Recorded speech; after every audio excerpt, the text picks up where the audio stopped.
Confetti Covered Quicksand by Amy Asbury. Published by Aspen Fitzgerald Books.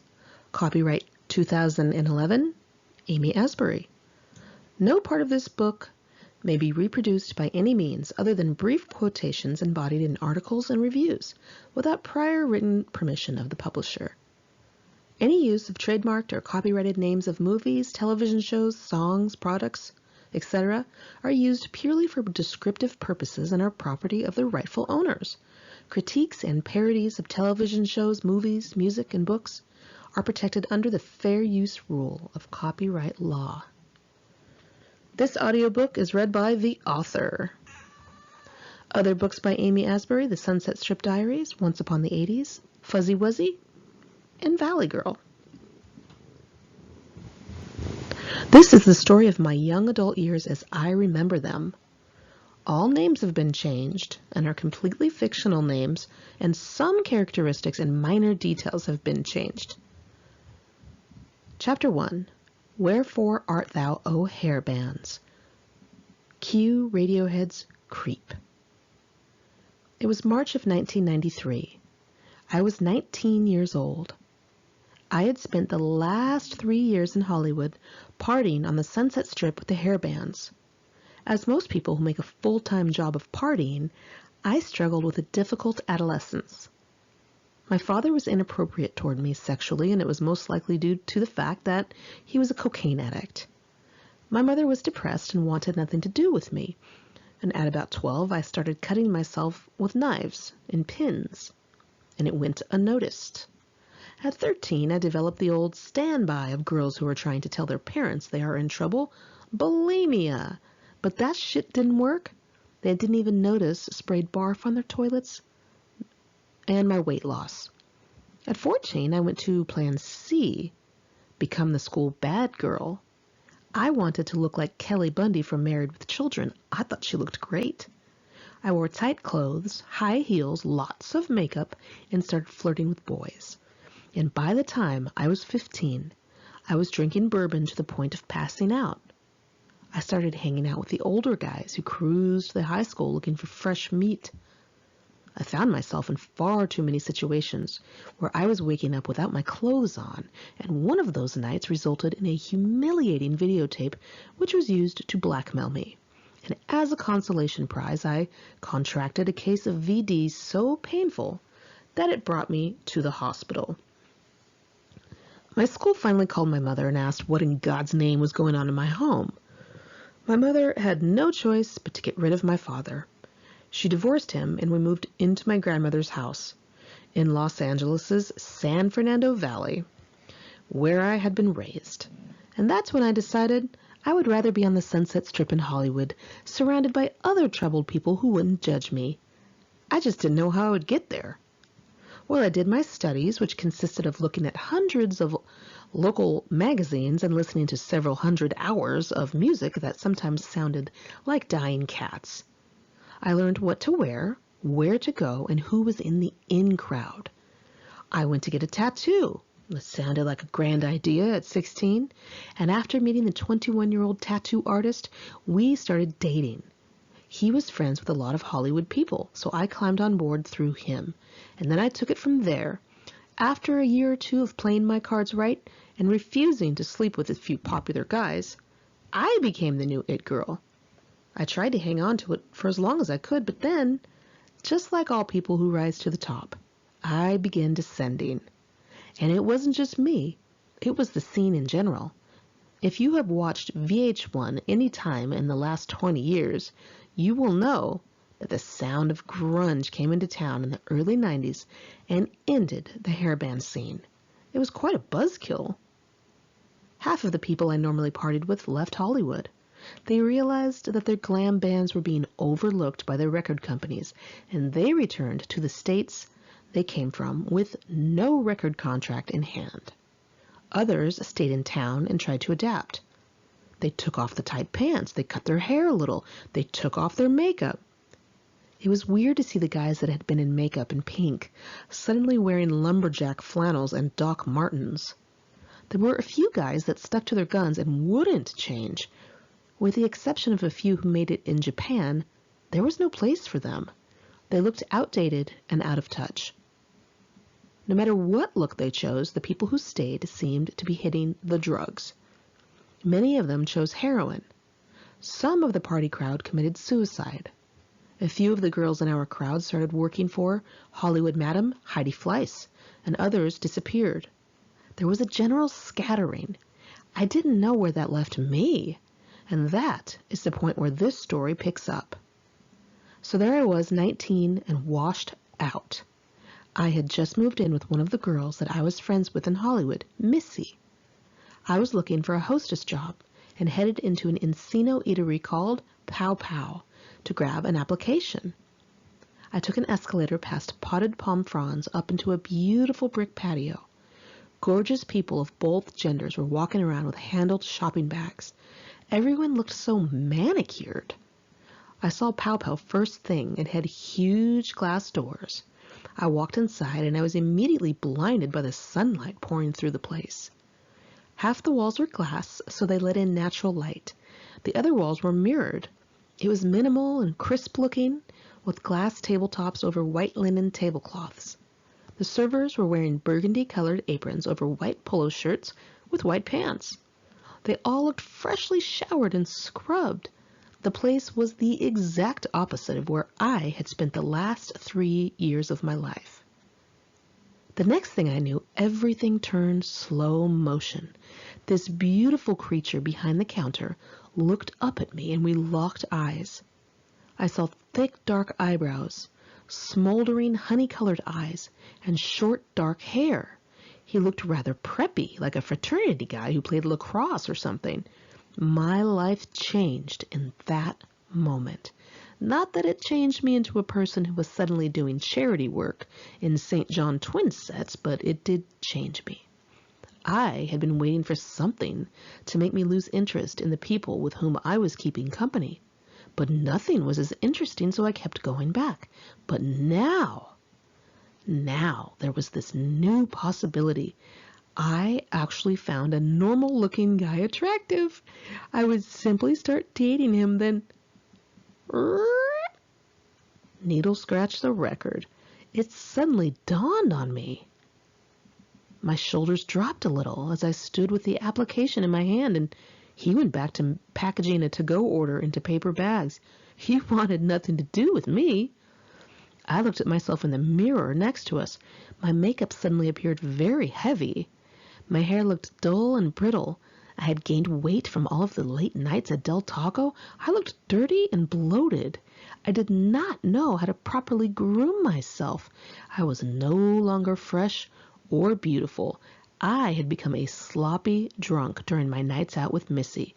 On any given night, I was slurring, foul-mouthed, and ill-mannered, with a complete lack of morality.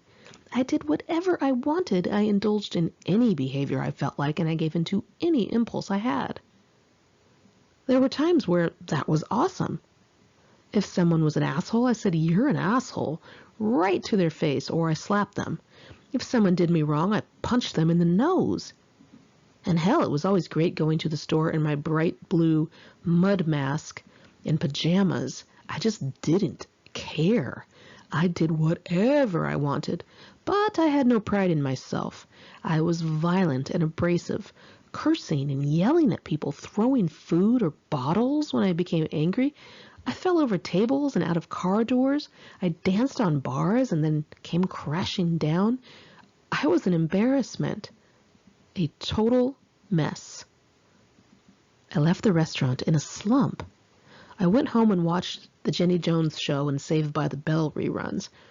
A few days later, I got a call to come in for an interview. I drank some whiskey, which was perfectly acceptable in my head. How else would I be able to get through the interview? I drove my blue Honda Accord up to the beautiful rounded little mall on Ventura Boulevard, and I pulled my car into the underground parking garage where red-vested valets took my car and handed me a little ticket. I went inside Pow Pow and met the manager who was to interview me.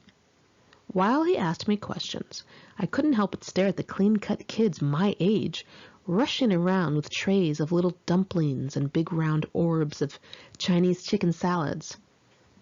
The manager asked me what my hobbies were.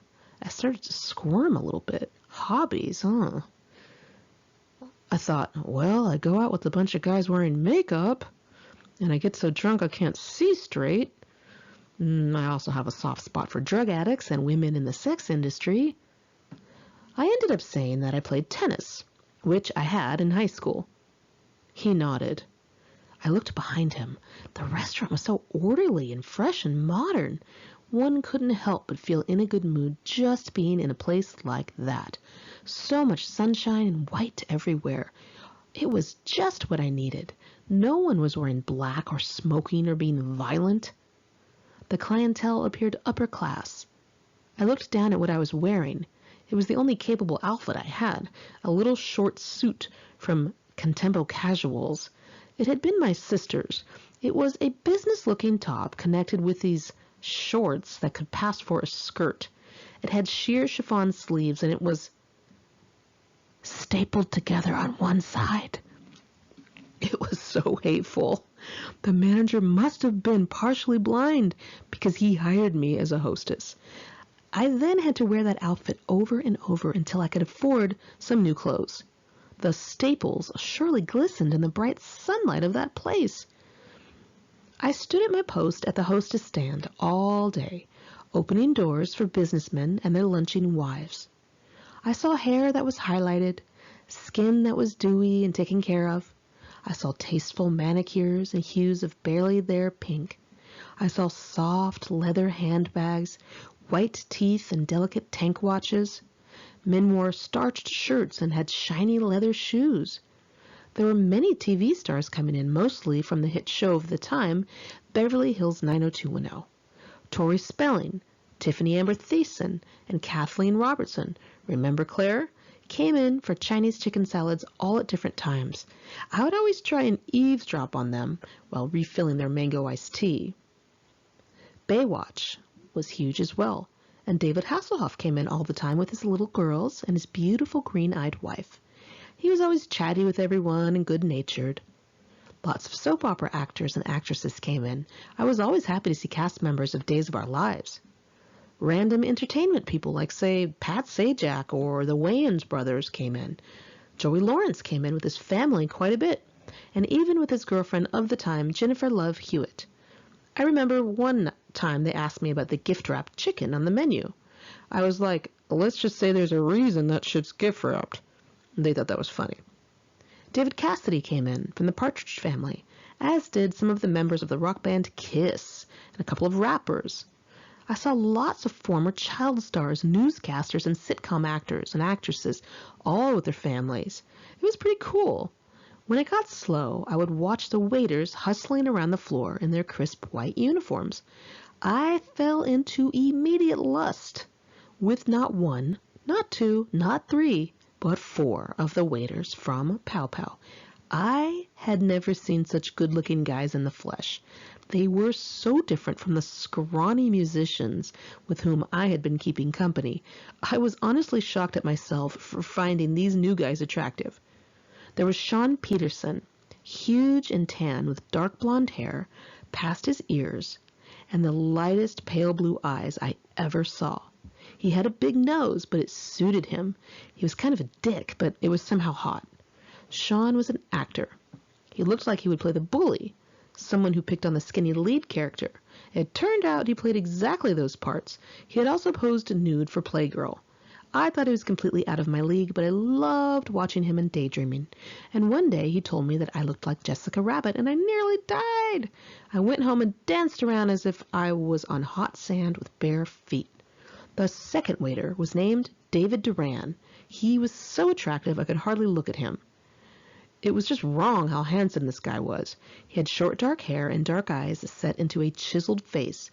He appeared to be a deeply tanned white guy. He had a small part on Days of Our Lives, and I just remember he had huge biceps and he was tall. He had small features and a perfect smile, and he kind of looked like Josh Duhamel.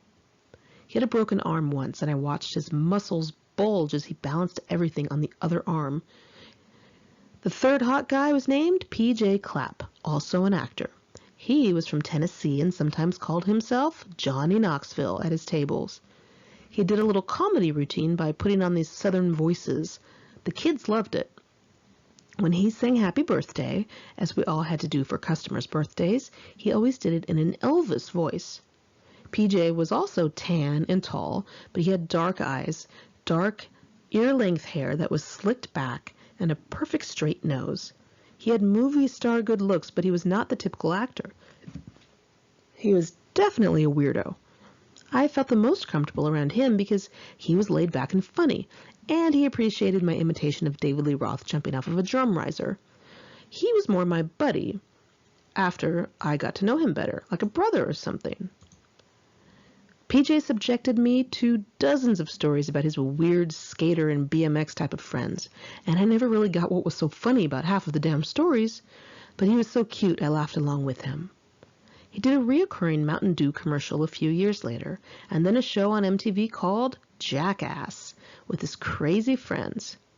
He became famous from his Jackass show, and then he started doing real Hollywood movies like Men in Black under the name Johnny Knoxville. For some reason, the one I really fell for was the fourth guy, Jake Brenner.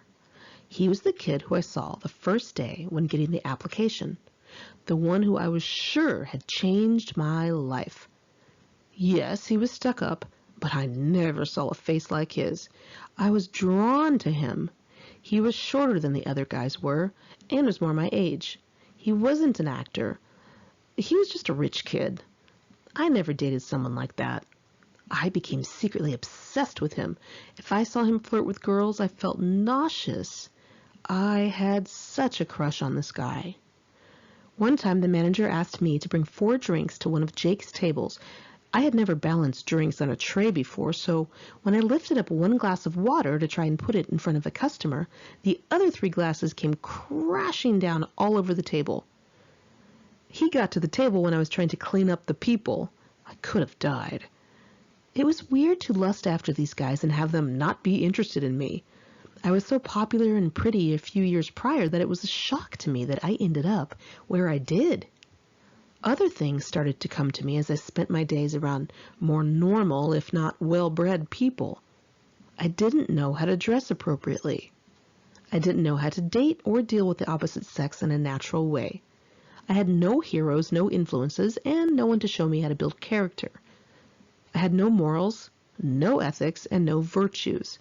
And as much as I wanted to blame it on the Hollywood crowd, none of it was the fault of anyone but me. It was all my own choices. I felt self-conscious and stripped bare there in the daylight. Instead of trying to show off my Hollywood style, I really wanted to hide it. I wasn't so sure that I was proud of it anymore. I felt that maybe I was ready for something new, but I was too afraid to act on it. I just didn't know how to undo everything I had done to myself. It would take a lot of willpower to change from my comfort zone, which was chaos. Pow hired a new waiter named Cameron. He was a little older than the rest of us, and he was very smart. He had been accepted into the film school at USC on scholarship. I was impressed. Cameron was brave. He was always laughing and very sarcastic. Sean Peterson hated him and always tried to call him out for being gay, something Cameron never confirmed or denied. He simply just didn't talk about it. Sean would come over with a red face and say, "So, are you going down to Santa Monica Boulevard tonight?" And Cameron would immediately push his buttons by bringing up his infamous Playgirl spread. "Oh, did you think of that joke before or after you spread your butt cheeks in Playgirl?" Sean would not talk about his Playgirl spread. He acted as if he were ashamed of it. We didn't know if he really was or he was just pretending to be modest. Sean would then get mad and try and cut down Cameron with another gay slur, but Cameron would only laugh and blow it off. Cameron was quirky and not everyone took to him. He rubbed a lot of people the wrong way, but I liked him. I told Cameron about my former Hollywood nights and how, on occasion, I still went and hung out at the clubs on the Strip. He was less than impressed. I thought for sure I could change his mind if I took him out with me one night. I mean, surely he would find it interesting or at least amusing. I was wrong. He thought the people who were left over were hanging on to something that was dead. He thought I was partying too hard and too much. He thought I should stop going down there and maybe try something a little less dangerous. I tried not to care, but he was the smartest person I knew. And he was in film school, something I wished I could be doing. I admired him, and I knew he was right. I felt embarrassed. It made me uncomfortable. He was the only person who had ever said something like that to me, and it kind of tugged at me. I knew there was no place left for me in Hollywood, but it was hard to let go of. There were people that transitioned out of that scene just fine, people that saw it as a fun party thing on the weekends, but I was too manic to take it lightly like that. I was too entrenched. I always got too involved and ended up with no job, no place to live, and bruises all over my body. I knew I had to get a new crowd and a new hangout stat. I grabbed the first thing in front of me, my coworkers. Just knowing that I could hang out with normal kids who had jobs and cars and parents and who were my age was a relief to me. I had always avoided it. I thought they would be repelled by me. I wouldn't fit in. I wouldn't be able to relate to regular people and vice versa. Being accepted by a nice group of kids made me feel good. Along with Missy, who I clung to desperately, they became my little family. While my young childhood was terrific, things crumbled in my teen years, and by 1993, my original family unit was completely dissolved. My father was a full-time drug addict, my sister was a full-time drug addict, and my mother was in a blinding depression. She had said maybe 4 words to me in the previous 4 years. They were people I once knew. I lost touch with all of my other relatives as well. I didn't even know them anymore. It was as if I had no background. I felt as if it were erased, as if it never happened. I heard of other families saying that family was there for each other no matter what. That was not my experience. What I learned from my family is that they would not always be there for me. It was every man out for himself, and it was up to me to find a place to live if I had nowhere to go, or find food if I were hungry. I was truly on my own. I had spent several years not thinking about my childhood, and it started to hit me around then just how much I missed it. I missed the time when my dad wasn't yet on drugs or being pervy, when my mother wasn't yet depressed, and I wish things hadn't gone so wrong, that things could go back to the way they were when we were all okay, eating around our kitchen table and laughing. Thinking about it caused a pain so deep in my heart it physically hurt me. I would take a bunch of pills and lay on the bathroom floor crying, just wanting to die. I couldn't believe how much I missed my old family, our old house, my old friends, and my old self. Hearing songs from that time stung, and I kept hearing them in the restaurant. I wrote the following in my journal.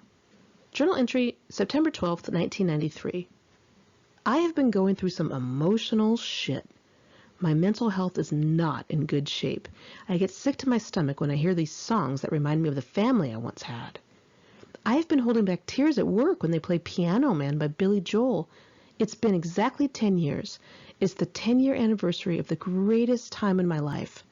I haven't written about it, but I'm completely and totally obsessed with it.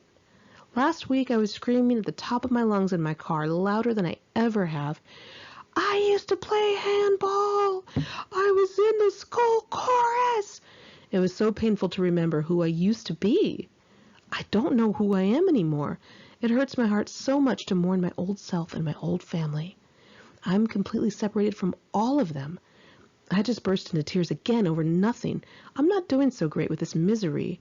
I've never in my life felt so lost. And spending the past 3 years in partying in Hollywood was pretty effective in helping me to forget about all of this stuff. I guess I'm kind of faced with it all now. When it got to be too much, I went and partied it up with the Pow Pow kids. We drank beer, we smoked pot, which I had avoided completely until then, and listened to Rage Against the Machine and Jane's Addiction, which I was entirely sick of. If I heard that song stop one more time, I was going to stab myself in the eyeball. We were listening to all of the bands from that year's music festival, Lollapalooza. I had never partied with a crowd other than the one in Hollywood, so I kind of seemed like the crazy one of the group just because of what I was used to. The parties were sort of boring, but I didn't care. I was always hoping Jake Brenner would show up, and one night he finally did. We ended up making out in some bedroom, and I was all thrilled for a day or two until I got back to work. and saw him, and he completely ignored my ass. Ouch. I had not thought of what it would be like back at work. It was painful to be humiliated, but I sucked it up and tried not to think about it. I thought, damn, normal guys can be dicks too.